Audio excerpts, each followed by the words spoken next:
नेताजी मुबारकपुर के अंदर जो है शिक्षा की जानकारी तो आपने लोगों को दे दी। तो दूसरा आता है जो हमारा रोजगार। बुनकर की सबसे बड़ी समस्या है जो साड़ी को लेकर यहाँ का जो मौलिक काम धंधा है हमारा। देखिए, बुनकर आज के बुनकर नहीं है। हमने इतिहास पढ़ा है। 1832 में अंग्रेजों ने कलकत्ता में कपड़े की सबसे बड़ी मार्केट थी। कलकत्ता में फ्रांस के भी माल आते थे, इंग्लैंड से भी माल आते थे, बर्तानिया वगैरह का जो भी माल आता था, और उसमें हमारा माल सबसे सस्ता और सबसे बेहतर होता था। जैसे आज चाइना का माल चमकता धमकता है और सस्ता होता है, जिसकी वजह से ज्यादा बिक्री होती है। उस जमाने में भी हमारे कारीगर बाहर पूरी दुनिया से बेहतर थे। उस वक्त में जब अंग्रेजों ने पूरे हमारे कलकत्ते की मंडी पर वो कब्जा किया, और तो सबसे पहले उन लोगों ने कपड़े पर ही अटैक किया और बुनकरों पर अटैक किया। बुनकरों को पहले ये कहा गया कि 1 महीने में 1 साड़ी चाहिए। गरीब तबके से होने की वजह से अगर 1 महीने में 2 साड़ियां लेके जाते थे तो उसको पैसे तो देते थे, लेकिन साथ में कोड़ा मारते थे, ये तुम्हारी सजा है। लेकिन वो कोड़ा खा लेते थे। फिर हालात ऐसे बदतर हुए कि वो अंगूठा काटने लगे।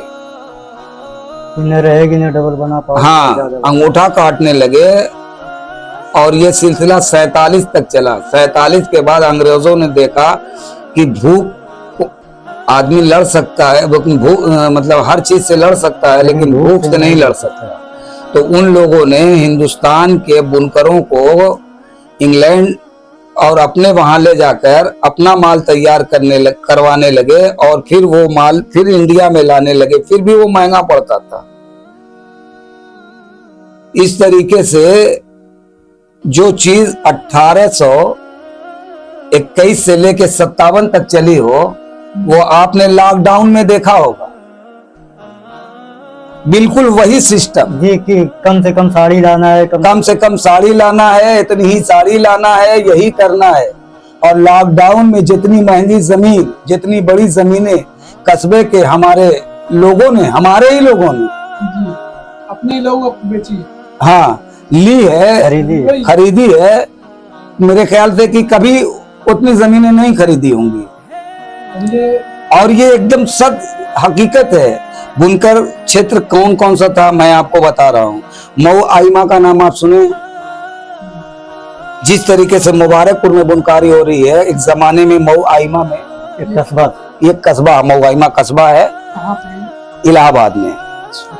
वहां से फजलुर रहमान अंसारी एमएलए हुए। सबसे पहले उन्होंने ये कहा कि जिनके पास जितनी दौलत हो, जितनी दे सकते हैं, शेयर करें। एमपी बनने के बाद, और जो उसको जो हुनर है वो हुनर करें, और जिनको हुनर नहीं है वो बाहर जाए। इस कारोबार को बंद करो। तो फजलुर रहमान या सयाउर रहमान अंसारी थे, एमपी थे, उनका नाम मुझे ध्यान में मतलब कंफर्म नहीं है। उसके बाद उनको जहर देके मार दिया गया। हाँ। कितने एमपी उनका कार्यकाल था? पूरा नहीं कर पाए, 2.5 साल के थे। 2.5 साल में उन्होंने मऊ आइमा में सारी करगों को बंद करा दिया। आज मऊ आइमा में जहां पे जितना भी बड़े बड़े कारोबार हैं, सब अंसारियों के हाथ में है। यही हाल आप नागपुर में देख लीजिए। सारे मऊ, घोसी, मुबारकपुर, इसी क्षेत्र के मालेगांव में देख लीजिए।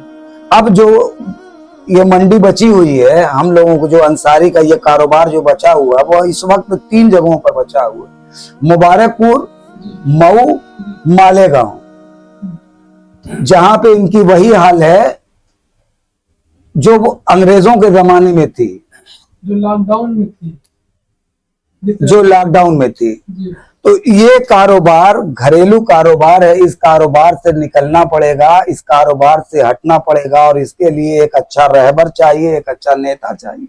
जो नेता निकलेगा, जब इस कौम के बारे में जानेगा, जिसको ये पता होगा कि ये किस तरीके से जिंदगी जीते हैं, ये 200 रुपए का काम करते हैं, 600 रुपए का काम करते हैं, 800 रुपए का पर डे काम करते हैं, लेकिन इनकी करगत जो चलती है वो साल में 365 दिन नहीं चल सकती।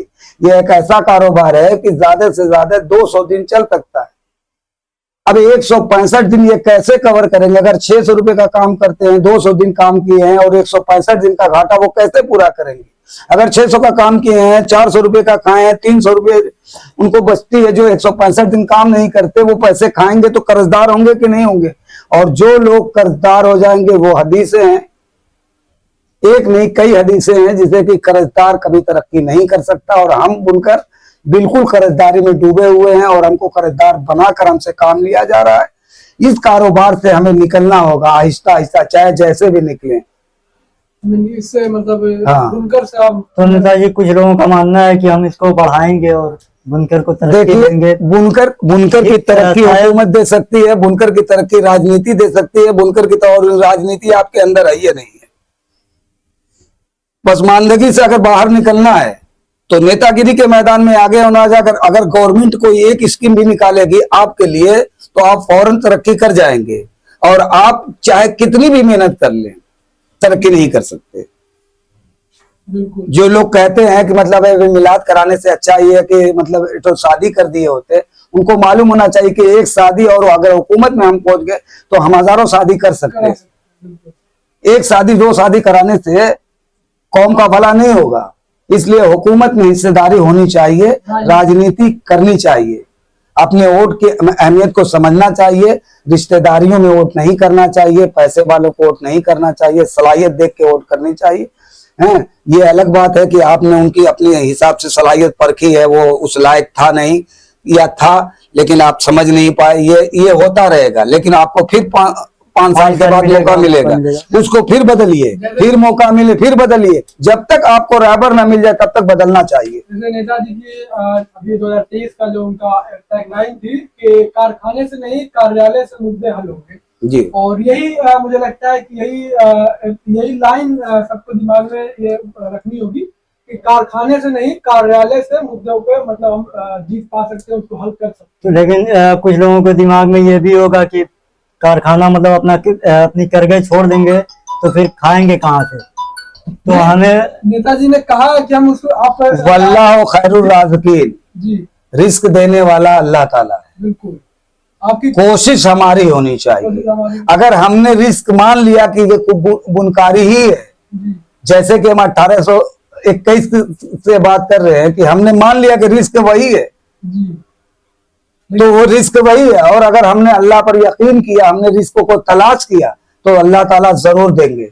और हमने ऐसी कई मिसाल हम जानते हैं जिनकी करगें बंद हुई कि हम नहीं करेंगे, चाहे भले भूखे रह जाएं, भले ठेला चलाएं, आज उनका परिवार बहुत खुशहाल है।